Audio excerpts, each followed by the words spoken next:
Welcome to NS learning. Bharat के तटीय मैदान और we can say India's coastal plain. तो इंडियन ज्योग्राफी के टॉपिक भारत के तटीय मैदान को हम 3 भागों में पढ़ेंगे। पहला पश्चिम तटीय मैदान, दूसरा पूर्वी तटीय मैदान, तीसरा पामीर की घाट। इन तटीय मैदानों का निर्माण किस प्रकार होता है? तो नदियों के जमाव से, निक्षेप से तटीय मैदानों का निर्माण होता है। भारत के मैप में ये जो पार्ट है ये कहलाता है पश्चिमी तट, पश्चिमी तटीय मैदान। इसी प्रकार से इधर वाला तट कहलाता है पूर्वी तटीय मैदान। पूर्वी तटीय मैदान 3 भागों में बटा हुआ है। हम पिछली क्लास में भी ये पढ़ चुके हैं। आइए फिर से रिवाइज करते हैं। ये जो भाग है यहाँ पर ये कहलाता है उत्कल। और ये कहाँ से कहाँ तक फैला हुआ है? तो ये गंगा ब्रह्मपुत्र का डेल्टा से लेकर महानदी तक फैला हुआ है। देन इस भाग को कहा जाता है आंध्रा या आंध्र प्रदेश मैदान। और ये फैला हुआ है महानदी से गोदावरी तक, महानदी से गोदावरी। इसके बाद जो बचा हुआ भाग है वो कहलाता है कोरोमंडल तटीय मैदान, कोरोमंडल का तटीय मैदान। और ये फैला हुआ है गोदावरी से लेकर के कन्याकुमारी तक, गोदावरी से कन्याकुमारी। पूर्वी तटीय मैदान क्षेत्रों में चिल्का झील स्थित है, जो कि कहाँ पड़ती है? उड़ीसा में। तो उड़ीसा में यहाँ पर एक झील है चिल्का झील, जो कि कहाँ पड़ती है? पूर्वी तटीय मैदान क्षेत्रों में। और ये जो चिल्का झील है ये भारत की सबसे बड़ी खारे पानी की लेगून झील है।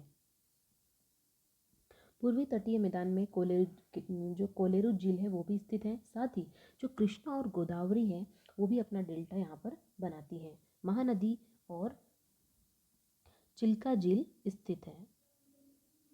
आइए जानते हैं पश्चिमी तटीय मैदान के बारे में। जिस प्रकार पूर्वी तटीय मैदान 3 भागों में विभाजित था, सिमिलरली यहाँ पर जो पश्चिम तटीय मैदान है वो 4 भागों के अंदर विभाजित है। कौन कौन सा है? देखिए, ए है काठियावाड़, बी है कोंकण, सी है कन्नड़ और डी है मालाबार। पिछले मैप में हमने देखा था कि ये है पूर्वी तटीय मैदान और इधर है पश्चिमी तटीय मैदान। तो इसको टोटली 4 भागों में बांटा गया है। ठीक है, फर्स्ट भाग ये रहा, सेकंड दिस वन, इसे कहते हैं काठियावाड़ और इसे कहते हैं कोंकण। देन थर्ड पार्ट आता है यहाँ पर कन्नड़ और फोर्थ पार्ट आता है मालाबार। काठियावाड़, सेकंड है कोंकण, थर्ड है कन्नड़ एंड फोर्थ वन है मालाबार। पिछली वीडियो में हम देख चुके हैं कि जो काठियावाड़ है वो सबसे चौड़ा मैदान है। देखिए, अभी जो काठियावाड़ मैदान जो है वो कहाँ से कहाँ तक स्थित है? तो ये स्थित है कच्छ से लेकर दमन तक, कच्छ से दमन तक। नेक्स्ट आता है कोंकण तट, तो ये है दमन से लेकर के गोवा तक।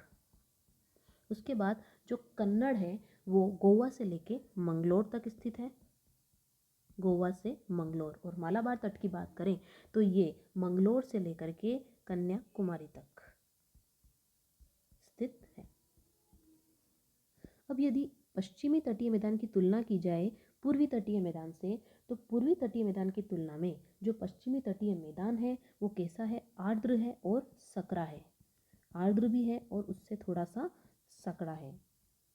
अब देखिए, यहाँ पे जो मालाबार तट है उसे कई बार केरल तट भी बोला जाता है, तो ये भी आप लोग ध्यान रखें। इसी प्रकार जो कन्नड़ तट है उसे कर्नाटक तट भी बोला जाता है। तो देखिए, हम बात कर रहे थे पश्चिमी तटीय मैदान की विशेषताओं की। तो पहली बात तो ये हुई कि ये आर्द्र और सक्रिय होते हैं। ठीक है, और जो दूसरी बात है वो ये है कि यहाँ पर लेगून पाए जाते हैं। लेगून या फिर इसे पश्च जल भी बोला जाता है या फिर इसे कयाल भी बोला जाता है। तो लेगून, पश्च जल और कयाल तीनों एक ही बात है। अब यदि किसी को समझ में नहीं आ रहा है कि लेगून पश्च जल क्या होता है, तो आप ऐसे समझिए कि ये कुछ दलदली भाग होता है। जैसा कि आपको पता है यहाँ पे आर्द्रता ज़्यादा होती है, तो दलीय जो दलदली भाग होता है, दला यहाँ पे पाया जाता है। और यहाँ पर एक फेमस कयाल है, लेगून है, आप इसे बोल सकते हैं कौन सा है? वेमनाड, जो कि सबसे बड़ा लेगून है। और कहाँ पे है ये? केरल में। एक बार फिर से रिवाइज कर लें पश्चिमी तटीय मैदान को। देखो ये जो भारत के पश्चिमी दिशा के अंदर जितने भी मैदान हैं, ये क्षेत्र क्या कहलाता है? पश्चिमी तटीय मैदान कहलाता है। 4 भागों में विभाजित है। पहला भाग जो गुजरात की साइड में, इसे काठियावाड़ बोलते हैं। और एक बात और याद रखें, इसे कभी कभी गुजरात का तटीय मैदान भी कहा जाता है। चूंकि यहाँ गुजरात स्थित है इसलिए इसे गुजरात का तटीय मैदान कह दिया जाता है। मालाबार केरल साइड में, इसे इसलिए केरल तट भी कहा जाता है। और कर्नाटक में है तो कर्नाटक तट भी इसे कहा जाता है। तो सबसे पहला भाग है इसका काठियावाड़, दूसरे नंबर पे आता है कोंकण तट, देन आता है कन्नड़, उसके बाद आता है मालाबार। काठियावाड़ कहाँ से कहाँ तक फैला हुआ है? तो याद रखें कच्छ से लेकर के दमन तक। देन कोंकण की बात करें तो दमन से गोवा तक। कन्नड़ जो तट है वो गोवा से मंगलोर तक स्थित है। और इसी प्रकार मालाबार तट जो है वो मंगलोर से कन्याकुमारी तक स्थित है।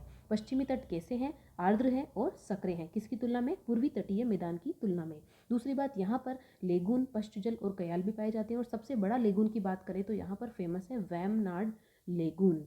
उसके बाद बात करते हैं पामीर की घाट की। पामीर की घाट को कई प्रकार की संज्ञा दी गई है, जैसे पर्वतों की जननी, क्योंकि यहाँ पर विभिन्न दिशाओं में स्थित जो पर्वत श्रेणियां हैं वो सभी आकर के मिलती हैं। प्रमुख पठार, पर्वत श्रृंखलाएं यहाँ पर स्थित हैं। दूसरी संज्ञा दी गई है इसे विश्व की छत।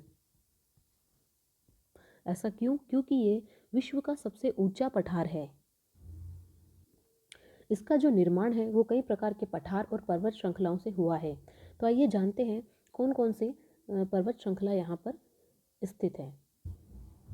एक पर्वत है तियन शान, और ये कहाँ पर स्थित है? चीन में। तियन शान पर्वत स्थित है चीन। दूसरा है कुनलून पर्वत, कुनलून पर्वत। नेक्स्ट है कैलाश श्रेणी, लद्दाख श्रेणी, जास्कर श्रेणी, वृहद हिमालय, लघु हिमालय, और यह नीचे स्थित है शिवालिक श्रेणी। लद्दाख श्रेणी और जास्कर श्रेणी के बीच में है सिंधु नदी। लद्दाख और जास्कर ये यहाँ पर पड़ती है सिंधु नदी। वृहद हिमालय और जो लघु हिमालय है, इन दोनों के बीच में दो घाटियाँ स्थित है। एक घाटी इधर स्थित है, कश्मीर घाटी इसे बोलते हैं, और इधर स्थित जो है उसे बोलते हैं काठमांडू घाटी। ये कहलाती है कश्मीर घाटी और ये कहलाती है काठमांडू घाटी। इस प्रकार भारत के तटीय मैदानों में हमने 3 भाग पढ़े: पूर्वी तटीय मैदान, पश्चिमी तटीय मैदान और पामीर की घाट।